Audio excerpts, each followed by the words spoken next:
It's once that time again where today I'll be reviewing the last few airports in Season 2 of Model Airport Reviews. Before we get started, I would like to announce that Kalamazoo International Airport and Snowy Rush Airport will be going on to the grand finale. Anyway, let's get straight into this video. Here we go. First airport I'll be reviewing is Charlotte International Airport, located in Charlotte, NC, made by Aviation Force. The first thing I noticed about his airport is that he's used low-cost materials, which is a very cost-friendly way to build a model airport. His markings look great with the yellow taxi lines and the red stands. I also noticed that he's added a couple hangars made out of paper, which is a very cost-friendly way. I can also see from these two photos, his airport is really good, big, and has a lot of different models. Because of this, my only two tips for you are maybe adding some modeling grass, which will make the blank white spots much easier to fill up, and it will make it look really realistic. And the last thing is maybe add some more ground crew services, which will make it look really good. Anyway, thanks for entering your airport, and let's move on to the second airport in today's episode. The second airport I'll be reviewing is Ocean Bay International Airport, located in Miami, made by Jet Aviation 14. Now, in my opinion, this is what I call a model airport. His terminal looks great being made out of paper. He's added lights on the roof which lights up the entire area. I can see a background here, tons of Gemini jets, tons of ground crew services, and it looks really good. Again here, super realistic. It almost looks like an airport map, but I can see that it's not, and it looks like he actually painted this. Tons of ground crew services, the markings look great, straight, and clean. Another perfect shot. I think this airport with the lights, it makes it look 10 times better at night than it would look in the day. And finally, another great shot with the runway looking perfect, the tarmac looking amazing, modeling grass and grass tufts make this airport look really good, and the background also looks great. If you continue that background, it will look so good. I think this airport is super great, has a decent chance at making the grand finale, and I don't know what to say. There's no tips I can give you for this airport because it is very realistic, and like I said before, the definition of a model airport. Let's go ahead and move on to the third airport in today's episode. Third airport I'll be reviewing is Green Bay International Airport, located in Australia, that took 3 years, made by Jax Aviation 124.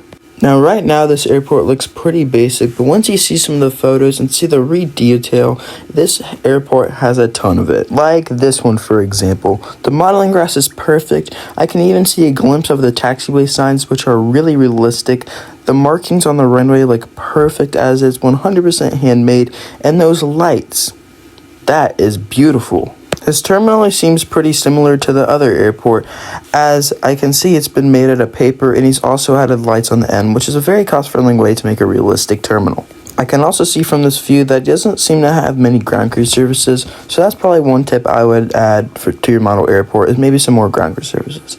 I can also see that he's added many more model airports down on those shelves, and it looks really good as he has a bunch of more cool models. This picture also looks pretty good with this Thai Cargo 747 taxiing off the runway. The lights on the runway again look perfect, but I think another tip here is maybe outlining your taxi lines, which will make it look really good. You can use maybe a black ink pen, but it still looks good.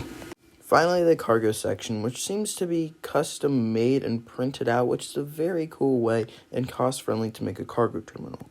With all of this, I think your airport is really good, super realistic, and has a pretty good chance of making the grand finale, and I still think it has a great chance even though of those small, smart details.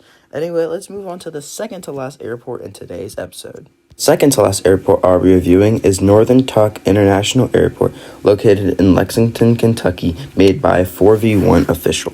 Now, I can see that he's added a couple place steps from the taxi signs and a bunch of cars on the other side. He's added a great sense of good detailed models, and I think it looks very good. I can also see that he's added some jet bridges here, which makes it look really cool. Although this airport is pretty complete, I still have a few tips for you that I think will make it look really good. My first tip is modeling grass, which will fill up those blank spots and make it look very realistic. My second tip is taxi lines. Make sure you outline your taxi lines with a black ink pen, or maybe even just make them fully yellow so they're super visible for the pilots to be able to see. And my final tip is making sure that your runway markings are very visible and clear, because they're very faded in this photo. If you use a white Posca pen, they'll make it look really good, but overall I still think your airport looks really good. Anyway, let's move on to the last airport, and not just episode 4, but season 2 overall. And the final airport I'll be reviewing is Central Coast International Airport, located in Coral Coast, Virginia, USA, which is fictional, made by, yet again, Slushy Aviation. And I'm going to give you a shout out for making so many model airports throughout season 1 and season 2. They are all amazing, and I think you do a great job with building model airports. Anyway, this airport has tons of detail, using the same ATC tower as he did with Kalamazoo Airport. The terminal has great detail with paper windows, and the Gemini jets always look perfect with a great amount of ground crew services.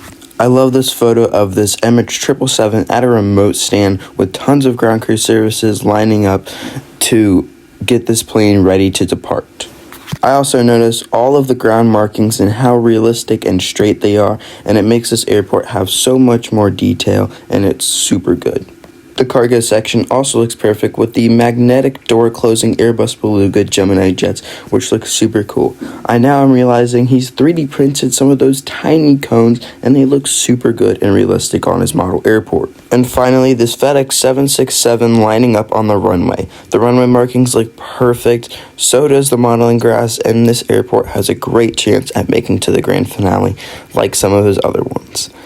And that brings us to the very end of the last episode, where click the link in the title and it'll bring you to this Google form where you can vote for your 2 airports that you think should move on to the grand finale. Voting will end on March 17th at 3 p.m. Eastern Standard Time. Anyway, thank you guys for watching season 2 of Model Airport Reviews, but it's not over yet as we still have the grand finale. Anyway, peace.